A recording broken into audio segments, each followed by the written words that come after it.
Hello everyone, welcome to the wrap-up video of the first round of my rust inhibitor test. Can you believe it's already been a year? Now if you're watching this, you're probably already familiar with how this experiment is structured, but in case you're just joining us, let me give you a quick recap. I have two sets of identical mild steel samples. One set is screwed to the wall inside my workshop where it's been living in relative comfort out of the elements. The other set has experienced a full year exposed to the harsh and unforgiving hellscape that is central Illinois. All the samples are bent into L shapes so I can test whether there's a performance difference to the sprays on vertical and horizontal surfaces. I'm testing 9 different sprays along with a bare piece of steel that acts as a control. I'm going to be kicking off a second round in January that'll be structured largely the same way. That one's going to be split up between some homebrew formulas that have been suggested, as well as a selection of commercially available sprays that people said I should test down in the comments. Stay tuned for that one. Now let's wrap up this round, starting with a look at the outdoor samples. First of all, we have the family photo showing all the samples together. From the right, we have our control, then Cosmoline, Bow Shield, SPF 400 from CRC, Spray-On LU710, Loctite PC9660, LPS3, WD-40 corrosion inhibitor, regular old WD-40, and last but not least, fluid film. You can plainly see the progression of corrosion when we look back at the same samples at 6 months, 9 months, and finally 1 year. Thanks to Murray Robinson for suggesting the group photo, and I plan on continuing to do that in the next round of tests. Now, let's look at all of the samples up close and personal. The control sample looks pretty much the same as in the 9-month update. The biggest difference can be seen on the vertical surface, where the rust has started to expand. Autumn has been pretty typical here, perhaps a bit warmer than usual, but we've still had plenty of rain and lots of flirtation with the dew point.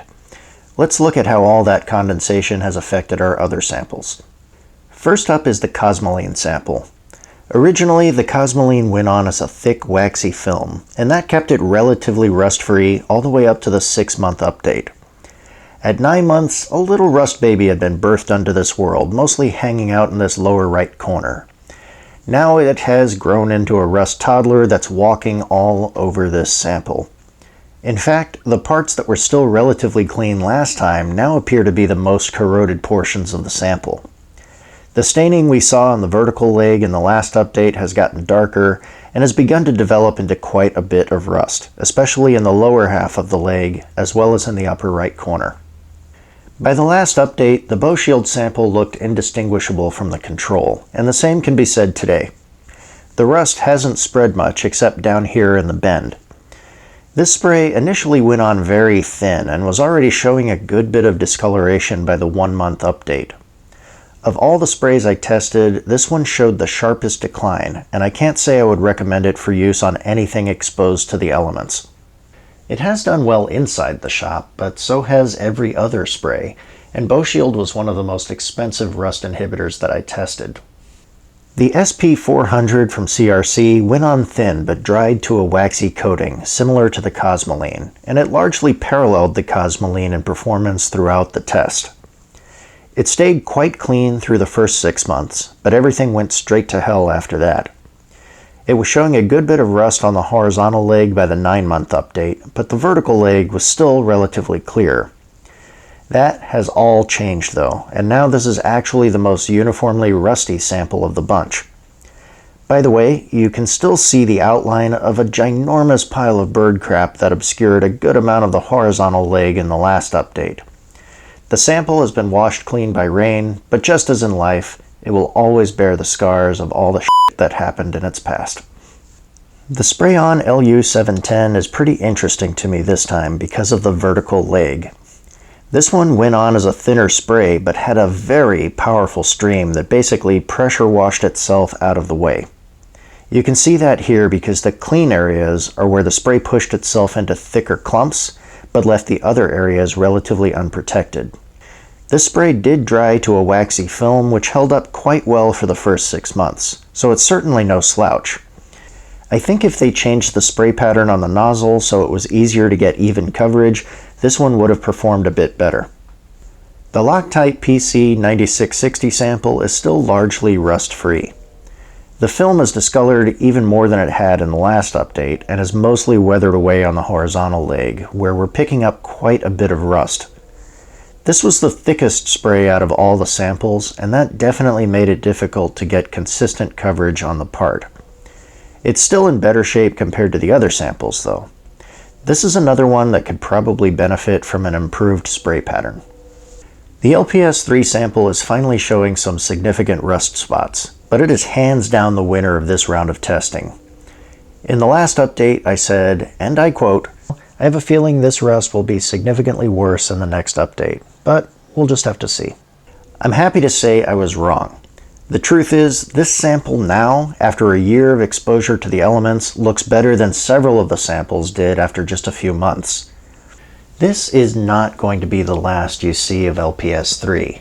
My plan is to do several rounds of testing with different sprays and then bring back all the winners for a head-to-head battle for ultimate rust inhibitor supremacy. That's going to be several years in the future though, so please be patient. In the meantime, if you're looking for a corrosion inhibitor to use, you really can't go wrong with the LPS3. It was great from the very beginning. It sprayed in a nice cone that made getting even coverage on the part a breeze. It also dries completely as a thin film, so you can still handle your tools without getting your hands covered in sticky, greasy crud. It obviously outlasted all the other sprays, and that wasn't even close. It even smelled pretty decent. The LPS3 is just a fantastic product that is definitely worth buying. This is my honest opinion based solely on this test. I'm not getting paid to endorse or test any of these sprays. I chose all of them based on my familiarity with the products themselves or with the companies that made them, and I bought all of them with my own money. That said, it is pretty expensive to make videos like this, so if you'd like to help out, please consider supporting me over on Patreon, where you get early, ad-free access to all of my videos, as well as exclusive content that never makes it to YouTube. Now let's get back to the samples. The WD-40 corrosion inhibitor sample, like the control and the bow shield, looks substantially the same as it did a few months ago. My educated guess as to why that might be is that the even coverage of the rust isn't allowing further oxidation of the metal. After all, the steel has to be exposed to oxygen in order to oxidize. We're seeing a good bit more rust on the vertical leg this time around, but that doesn't really matter at this point. The fact remains that this was the most expensive spray I tested, and it underperformed, plain and simple. In case you didn't see the last update, I believe the last two samples, the WD-40 and the fluid film, are actually sprayed on tin-coated mild steel. I was short a couple of blanks, and a sheet metal worker friend of mine helped me out by cutting and bending a couple more for me. This became pretty obvious when they still looked perfect during the 9-month update. I'm going to retest both of these sprays in the next round alongside the new samples. Now let's go inside and check on those. Once again, there's really not much to report on these. They got pretty dirty when my roof got replaced, but as far as rust goes, they're clean as a whistle. All of the sprays worked just fine inside, although so did nothing at all with the control. I think that just illustrates the importance of keeping things out of the weather. In the last update, I pointed out some of the things I have under tarps and plastic drop cloths have rusted more than unprotected items, probably because the covering is trapping moisture underneath it and not allowing condensation to dry out. I'm going to test that in the next round with a third set of samples under a plastic drop cloth. Again, if you have a suggestion for a spray I should try, either commercially available or homebrew, let me know down in the comments. I've already chosen the samples for the next round, but like I said, I'll be testing this in stages over the next several years. Hit that like and subscribe button if you think I've earned it, and please consider supporting the channel over on Patreon like the fantastic people you see on your screen right now. You might also want to check out these other videos.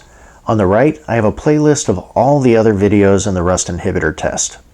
On the upper left, I have my most recent video, and on the lower left there's a video that YouTube thinks you'll like just as much as this one. Thanks for watching everyone. I'll see you next time.